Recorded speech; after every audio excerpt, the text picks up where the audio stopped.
Hey guys, my name's Amir and today we're going to be reviewing Resident Evil 7. Now this is my first review on the channel, so I'm going to be experimenting on the structure of the review. So make sure to comment down and tell me what you like and what you don't like, and I will change my upcoming reviews based on that. So let's not waste any time, let's get right into it. Hope you guys enjoy. Resident Evil 7 is a game that I've been looking forward to. Now I'm not a big Resident Evil fan, but I thought maybe this could get me into the series. Now I had played Resident Evil 5 and 6, liked 5, hated 6, but I was open to 7. It had changed from a third person perspective to a first person perspective, maybe to make it more scary. Well, did it pay off? Let's find out. The gameplay of Resident Evil 7 is unlike any other of the Resident Evil games. They switched to first person perspective, and I do believe that it did pay off. It made the game more scary and it made you feel more immersed in the world. And it helped make the jump scares a lot more scary. Now other than the game switching to first person, the game also switched up its gunplay. Obviously, in a first person game, it's a little different than a third person game. But the gameplay in this game, when it came to the gunplay, felt very, very clumsy. Felt very restricting. And I think that was done for a reason. I thought that it was done to help make the game feel a little more scary, make you feel more vulnerable. And if that was the case, I think it did pay off, because it did put me on edge more often than not. That being said, if this kind of gunplay was in a game like Call of Duty, for instance, it would suck, because it would really make the game feel bad. But with this game, the gunplay being so restricting helped the game. Now, other than the gunplay, there's the movement, and I actually did not like the movement. The character movement felt really slow, and the camera itself, when you're turning it, felt a little odd. And even after you turned, it felt like it was dragging on a little after you stopped, and I didn't like that very much. When it came to the movement, the sprinting didn't even feel like sprinting. You were walking very slow even when you were sprinting. It just felt like you were just walking, yet your camera was going up and down as if you were sprinting. And it felt a little odd, because you would try to sprint away from the guy, but he would catch up to you when he's like walking super slow. Like, your guy looked like he was athletic, the main character did, but he ran like he was an obese child. Another complaint I have with the gameplay is that it gave you too much combat. Now I know that's a weird thing to say, but the game started off really scary because the combat wasn't really with a lot of enemies, but rather a couple strong enemies. And that is what made it scary. But later on to the game, you start getting these smaller enemies and a lot of them. And I thought that that kind of took away from the fear factor of the game.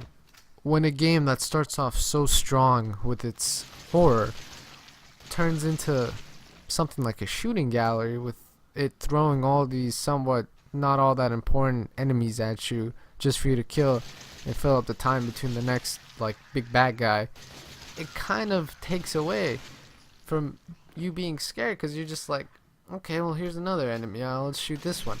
And I think a game that did it perfectly was Alien Isolation. There was the one big baddie that you had to be careful for, that you could not kill, and then there were the little ones, the robots or the androids. They were tough, and if you saw them, you're probably better off just running away rather than fighting them. Plus, you don't want to waste the ammo. And there weren't many of them. The game did a great job of building an atmosphere and having you be scared whenever you saw an enemy.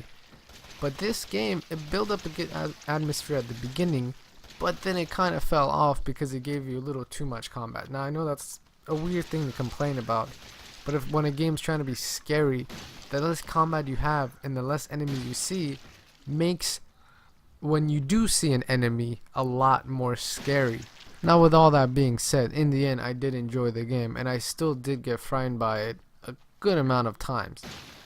Mainly in the beginning of the game, but even in the later on, I still got scared just a few more times. I do think that the game started off really strong and then fell off and just had its good scares every once in a while.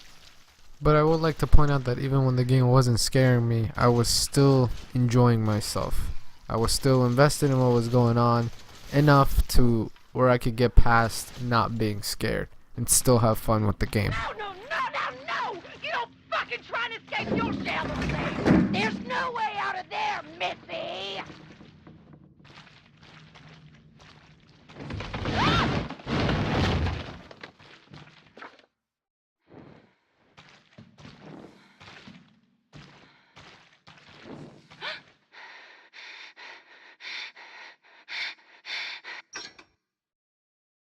Where do you think you're going?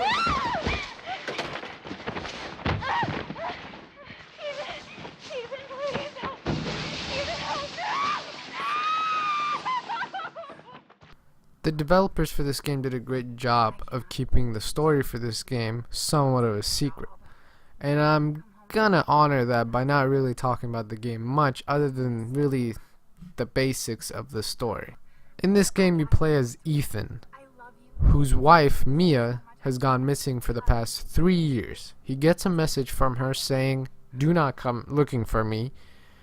Yet in any horror game or movie at this point, he goes and looks for her. And he goes to the place that's been advertised by this game, the Baker family's house. And there we have ourselves Resident Evil 7. That's really all I'm going to say about the base of the story, but I mean, we know everything about the Baker family, right? We've seen them in all the advertisement for this game. So I will talk about them and how they made this game so much better.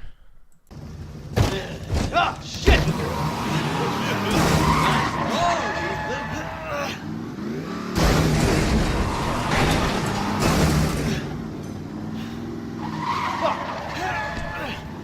They made this game so much better simply by being creepy. Every encounter you have with them is somewhat terrifying.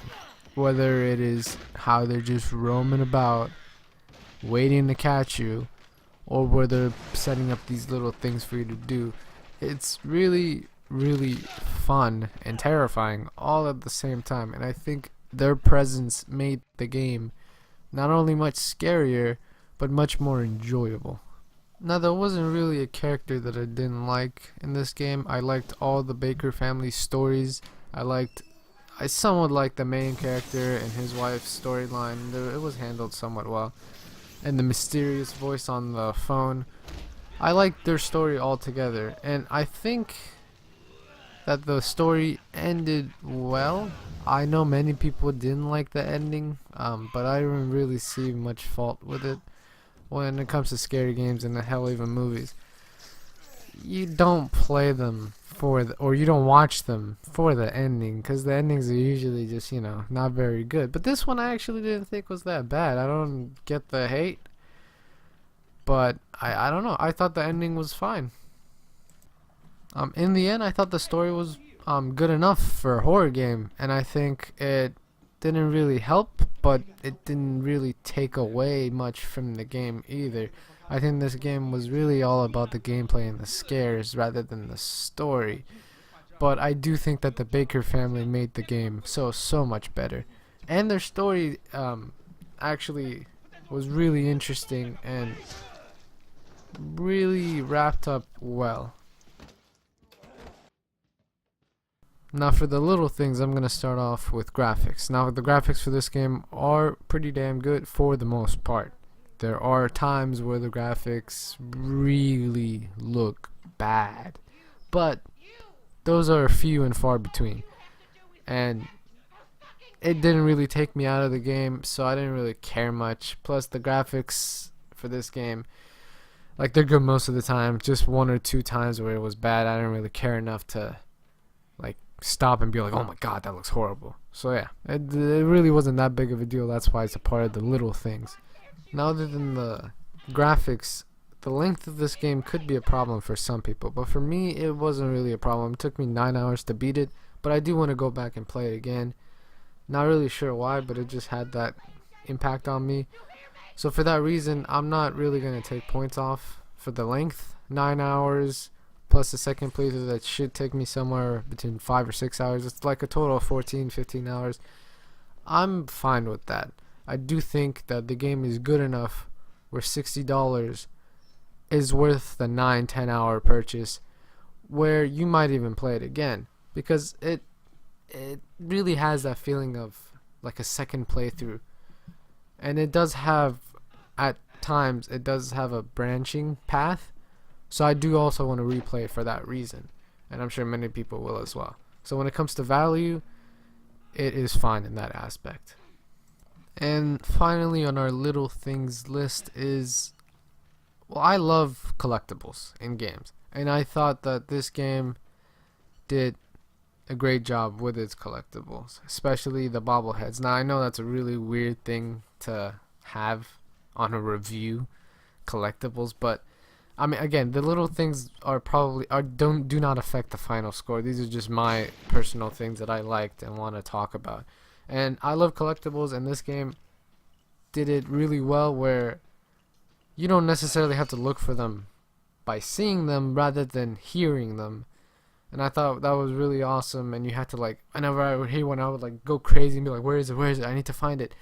I did not end up finding all of them on one playthrough, but I do want to go back and try to see if I can find one. I was looking through the footage I recorded, and I could hear the noise, and I could be like, well, how did I not get that the first time? So yeah, for that reason, I really like the collectibles. Like I said, this isn't really going to affect the score, but I just wanted to say that I truly liked what they did with the collectibles, and I thought it was really cool. So yeah, in the end, Resident Evil 7 is a good game. It is a great horror game, but I think it could have done better in some aspects. But in the end, it was great. I had a blast playing it. I do recommend this to horror fans, and I do recommend this to Resident Evil fans. Give it a chance. Resident Evil's trying to do something different. You people would have probably complained if it tried to do the same thing again, but you people complain when it does something different as well. So you guys will never be satisfied. No one on the internet will ever be satisfied. But yeah, this game was fun. I do recommend it, and I do think it's worth the $60 if you love horror games. Now, this is my first review, so I'm going to give it a score from 1 to 10. I'm going to give Resident Evil 7 an 8 out of 10. Yeah, I hope you guys liked the video. My first review, like I said many times in this video. But yeah, it was fun to make. This game was fun to play. Scary. Screamed a couple times. Never peed my pants though. Yeah. I hope you guys enjoyed the review. I'm gonna try and review Neo next, coming out February 7th. But like I said in the Neo video, if you guys haven't seen it, go check it out. I do have school a week after that game comes out, and I do not think it is the kind of game I'll finish in a week. It looks to be very, very long, and it looks to take up a bunch of my time, so I do not think I'll get to it, but I'll try my damn best. Hope you guys enjoyed the video. Make sure to leave comments down below telling me what you thought of the structure of the review, what you want to see next, and yeah, see you guys later.